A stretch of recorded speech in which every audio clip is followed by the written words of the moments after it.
देखिए, पीओके लेने से पहले हमें भारत के लोगों को ये और पाकिस्तान के लोगों को ये बता देना चाहिए कि पीओके, खैबर पख्तूनवा, मुल्तान, सिंध, लाहौर ये भारतीय संस्कृति के अध्याय हैं, चैप्टर्स हैं, जिनको भारत के लोगों को, पाकिस्तान के लोगों को समझना चाहिए।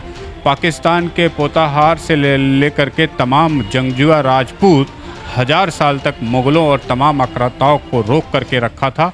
उस पाकिस्तान को हम इसलिए नहीं भुला सकते कि हमने दो देश बना दिया। तमाम जो आज राजपूत मुस्लिम बन गए हैं उनको वापस लाने की ज़रूरत है। भारत पाकिस्तान के बीच या बांग्लादेश के बीच जो नासूर है वो मुसलमान नहीं, वो इस्लामिक सोच है, जिसकी वजह से इस देश को तोड़ना पड़ा, काटना पड़ा। उस इस्लामिक सोच को ठीक करने की ज़रूरत है।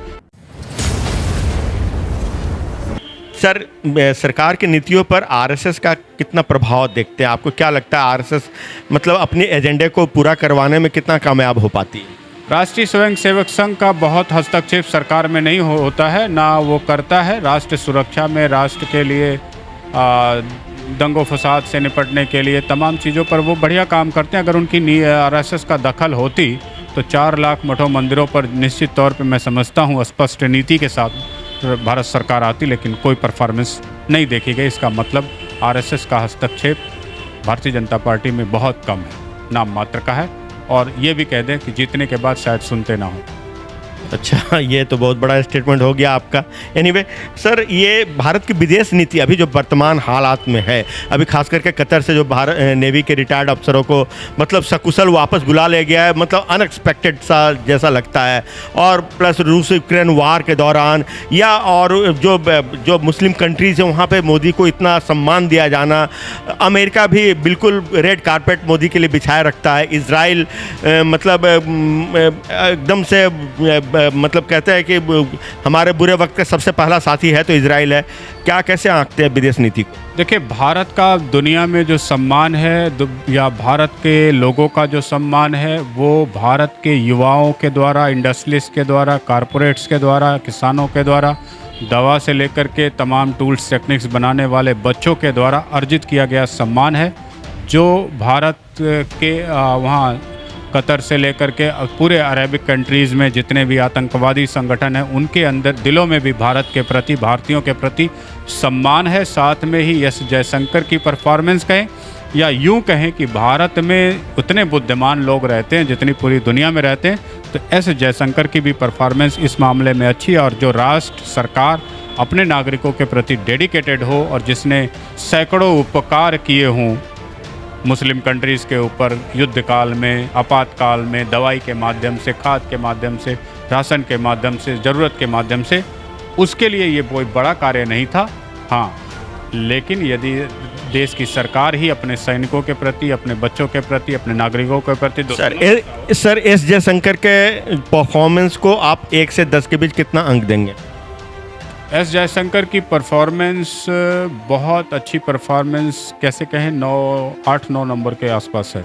अच्छा, बहुत आउटस्टैंडिंग परफॉर्मेंस, मतलब 8 और 9 के बीच दे रहे तो? आउटस्टैंडिंग परफॉर्मेंस का मतलब होता है अपने देश की संस्कृति, अपने देश का संस्कार, अपने देश की कल्चर को भी दुनिया के देशों में ले जाने की ज़रूरत होती है। उसमें कई मामलों में एस जयशंकर बहुत सफल नहीं रहे। हाँ, कुछ डिप्लोमेटिक्स मामलों में उनकी परफॉर्मेंस अच्छी है। तो केवल विदेश मंत्री की परफॉर्मेंस डिप्लोमेटिक मामलों से नहीं, अपने राष्ट्रीय संस्कार, अपने राष्ट्र के कैरेक्टर और तमाम चीज़ों को लेकर जाने की होनी है और पूरे देश में उसका डंका बजना चाहिए। कहीं कहीं आप सुषमा स्वराज के कार्यकाल को विदेश मंत्री के तौर पर इनसे बढ़िया मान रहे हैं?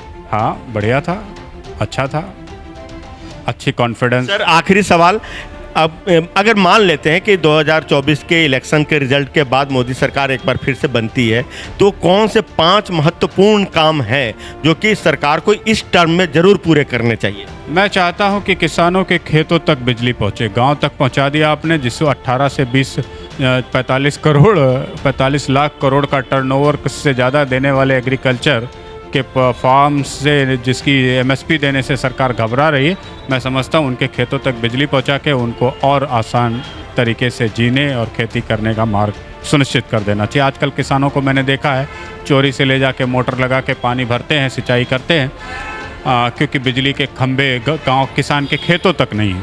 तो किसान के खेतों तक बिजली के खंभे, बिजली को पहुंचाना एक लक्ष्य। दूसरा, बहुत सारी ट्रेंड्स और टेक्नोलॉजीज़ हैं जिसको made in India, by the India and for the India होना चाहिए।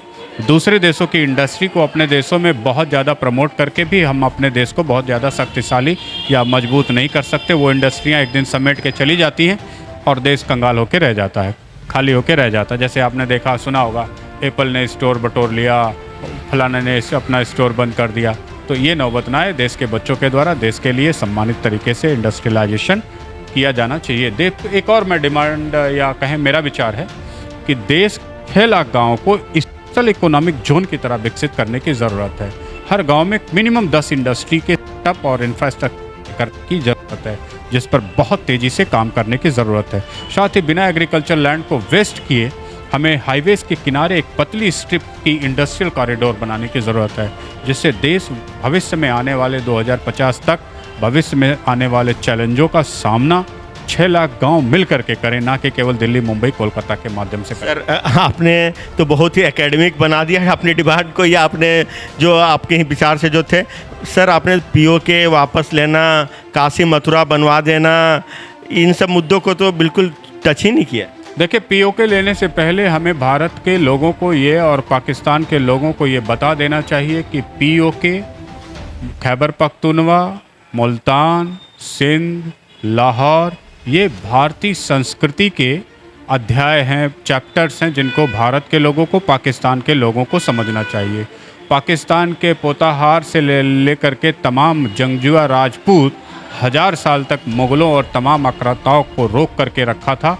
उस पाकिस्तान को हम इसलिए नहीं भुला सकते कि हमने 2 देश बना दिया या वहाँ 2 सरकारें चलती। अपनी संस्कृति, अपने बच्चों के पूर्वजों का कंट्रीब्यूशन जो पाकिस्तान में रहा हिंदुस्तान के प्रति, हिंदुस्तान संस्कृति के प्रति, सनातन के प्रति, उसे बताने की ज़रूरत है। तमाम जो आज राजपूत मुस्लिम बन गए हैं उनको वापस लाने की ज़रूरत है। और भारत पाकिस्तान के बीच या बांग्लादेश के बीच जो नासूर है वो मुसलमान नहीं, वो इस्लामिक सोच है, जिसकी वजह से इस देश को तोड़ना पड़ा, काटना पड़ा। उस इस्लामिक सोच को ही ठीक करने की ज़रूरत है, ना कि मुसलमानों से, ना तो पीओके से। सब सिंध तक से लेके बलूचिस्तान तक, कंधार तक आप भारतीय हैं, भारत के हैं, और भारतीयता आपके जीवन में, भाषा में, सोच में दिखती है। और चलते चलते सर, क्या काशी और मथुरा का समाधान हो जाएगा इस टर्म में, मतलब 2029 से पहले? काशी और मथुरा का विवाद जुडिशियल डिले ऑफ जस्टिस की वजह से है।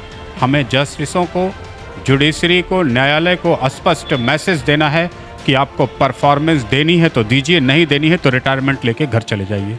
क्योंकि इतने लंबे समय तक तारीख पर तारीख दे करके आप एक अपराध को, जब तक देश में दंगा ना हो जाए तब तक फैसले नहीं देंगे। ये कार्यशैली खत्म करनी होगी। उसी दिन आपके मथुरा, काशी समेत 40,000, 4,000 जो भी हैं, सबका निर्णय हो जाएगा। तो ये रहे प्रोफेसर विनय कुमार सिंह, जो अपनी राय रख रहे थे आने वाले लोकसभा चुनाव के मद्देनज़र।